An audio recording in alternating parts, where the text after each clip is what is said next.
Friends, today we will see our third stanza. दो stanza तक हमने पढ़ लिया था. So the third stanza from Surely Shakespeare से लेकर as big as doom तक, यहाँ तक हमारा थर्ड स्टैंजा है. तो लेट्स सी.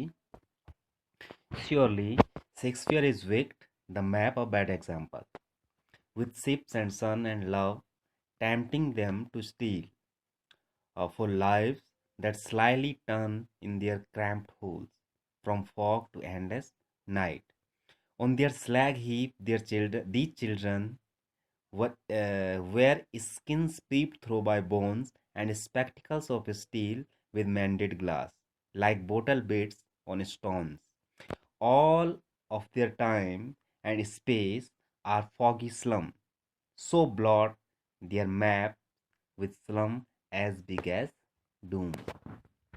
तो इस स्टैंजा में जो पोइट है स्टीफन स्पेंडर, अब इससे पहले स्टैंजा में उसने कहा था कि जो वॉल है क्लासरूम की, उस एलिमेंट्री स्कूल क्लासरूम की in slum area, the walls were decorated by the Shakespeare head and there was a world map also.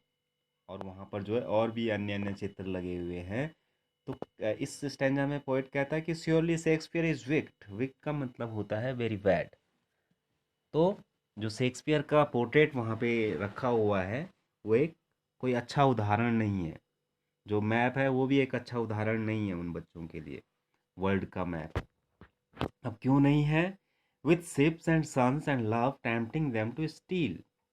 क्योंकि जो वर्ल्ड में जो शिप है, जो सन है और जो अन्य लग्जरियस थिंग्स हैं, they all things tempting them to steal. Tempting them to steal का मतलब क्या है? ये सारी चीज़ें, ये सारी लग्जरियस चीज़ें हैं, प्रीशियस चीज़ें हैं. तो and these things are these children never can get, है ना. ये सारी चीज़ें वो आसानी से कभी प्राप्त कर नहीं सकते. तो ये सारी चीज़ें टेम्प्ट करती हैं उनको टू स्टील, चोरी करने के लिए. ठीक है.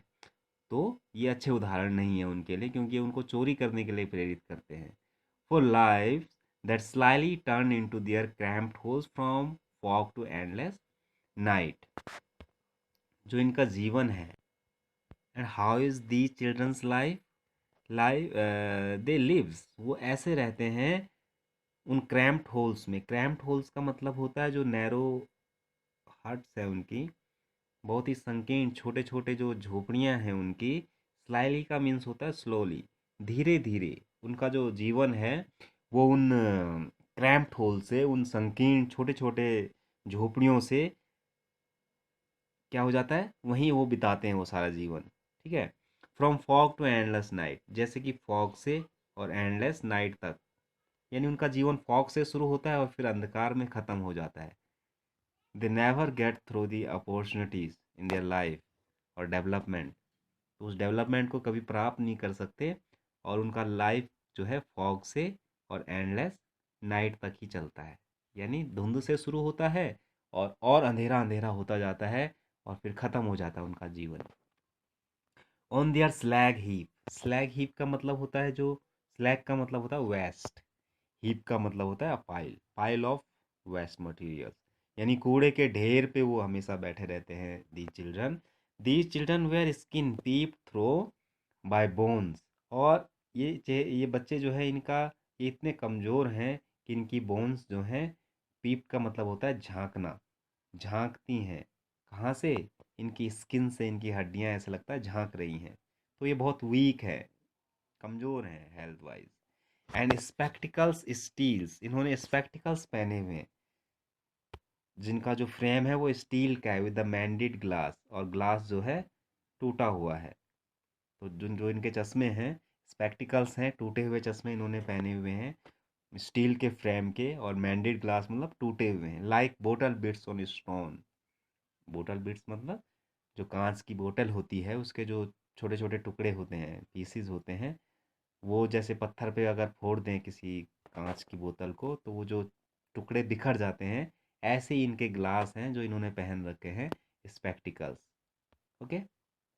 All of their time and space are foggy slum, so blot their map with slum as big as doom. तो इनका सारा जीवन, सारा समय, सारा जो स्पेस है, स्पेस मतलब होता है खाली समय, और सारा टाइम जो है वो उस फॉगी स्लम में ही बीतता है। उस अंधेरे से दिखने वाले, जहाँ पर कि कोई अवसर नहीं है, कोई अपॉर्चुनिटीज़ नहीं है, उन्हीं झुग्गी झोपड़ियों में इनका जीवन बीतता है। इसलिए सो जो उनके मानचित्र हैं, जो मैप्स हैं, वो ये झुग्गी झोपड़ियों में ही है। उनका मैप ये झुग्गी झोपड़ियाँ हैं, जो कि एक ब्लॉट के समान है। ब्लॉट का मतलब होता है क्या, एक स्टेन जिसको कहते हैं, धब्बा जिसको कहते हैं। Their map with slum as big as doom. Doom का मतलब यहाँ पे है हेल, हेल के समान, यानी नर्क के समान है। जो इनकी झुग्गी झोपड़ियाँ हैं वो किसी ब्लॉट के समान, किसी नर्क के समान है। ओके, एक धब्बा है उस मैप पे, जो जो क्या है, जो संसार का मैप है। इनकी झुग्गी झोपड़ियाँ एक ब्लॉट के समान है, एक स्टेन के समान है, और with slums as big as doom, नर्क के समान, यानी हेल के समान। इनके इनकी जो ये पूरी बस्ती है, ये एक अ, नरक के समान है, एक हेल के समान है इनके लिए, जहाँ पर कि इनको कोई अवसर नहीं मिलता आगे बढ़ने का, and they never develop themselves. So this is the stanza, students. I am sending you some word meanings and question answer from this stanza. Thanks for today.